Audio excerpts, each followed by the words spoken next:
A new coal mine being planned for the New South Wales Southern Highlands is attracting stubborn opposition from landholders who fear it could contaminate or even drain their local aquifer. But company Hume Coal, who hopes to start its construction within 5 years, says it will be low impact. Organiser for Anti-Mining Southern Highlands Coal Action Group, Tim Frost, has had a property at Sutton Forest for 5 years, and he says the mine is in the wrong place at the wrong time. We have 5,000 general supporters, and that's out of a population of the Shire of about 20-odd thousand. The council is on side, everyone I know is on side. I can't see how this mine will ever be productive, ever be economic, ever not damage the aquifer. And of course, they've gone around telling everyone all these good things they're doing. They just shot themselves in the foot. They walked around the area giving presentations, trying to swing the tide of public opinion in their favour, talking about all these conditions and methods they were going to use to ameliorate the damage that is inevitable. They argued about the jobs, they argued about the covered coal train, they argued about noise. They say, we will protect that koala habitat. Not too sure about that.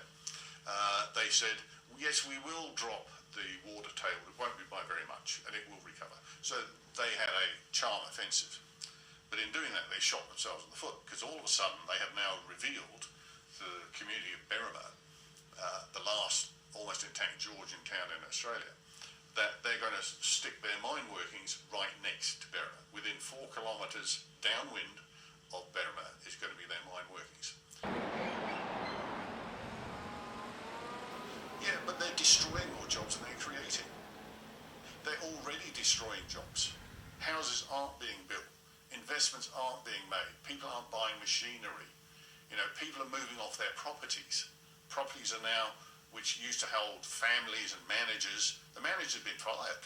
They've been told, get off the property.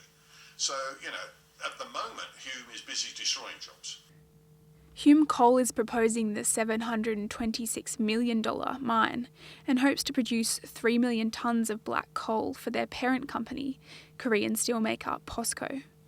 They've spent approximately $50 million buying property in Berrima and Sutton Forest. Project manager Greg Duncan spoke to me at his office in Mossvale about the challenges and issues surrounding this mine.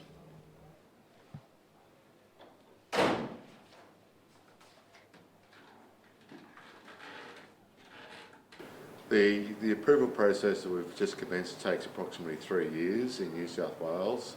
Then on top of that you have probably 2 years of front-end work to do before you start construction with contracts, and then 3 years of construction. So from today, construction would potentially be about 5 years away. I think the biggest challenge at the moment is to complete the EIS process and get the message out there about what the project's really about and the fact that it is a low impact environmental mining project, and there is a lot of potential economic benefits to the community should the project proceed. Okay, well, the mining process itself, it's a new mining system in the sense that we've taken 2 existing mining processes and merged them together to form a new process. The process has been around for quite a number of decades now, so it's just not new, it's just the way it's been undertaken. The mine itself in operations, part of the project will see that all the rejects from the coal processing plant will be returned to the underground. So what will happen there is the rejects from the coal processing will be crushed, it'll be mixed with water and it'll be pumped back underground. It'll actually be placed in the voids where it originally came from. The public reaction, we've probably had well in excess of 600 people turn up at the 6 community information sessions we've held.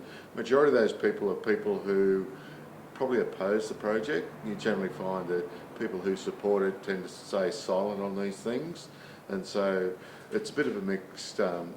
Been a bit of a mixed outcome in terms of the community.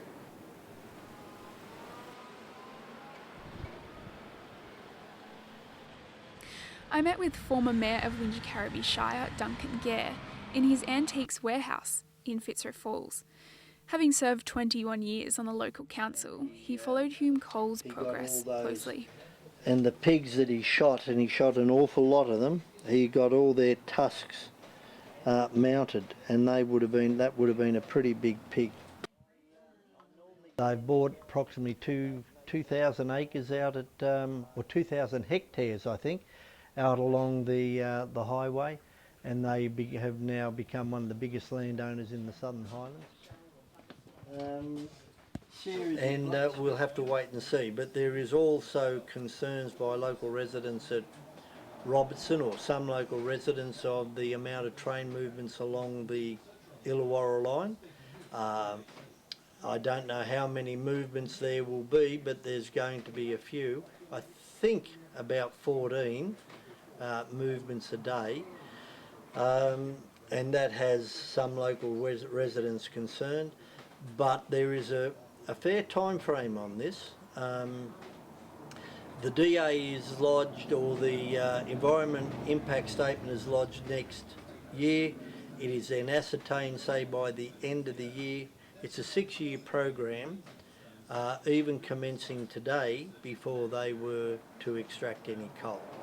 So the lead time is quite great, and no doubt there will be a lot more community consultation prior to that, the final decision being made. With a working life of 22 years and an environmental impact statement that's still to be done, the Hume coal mine will continue to be controversial. Lauren O'Connor, UTS News.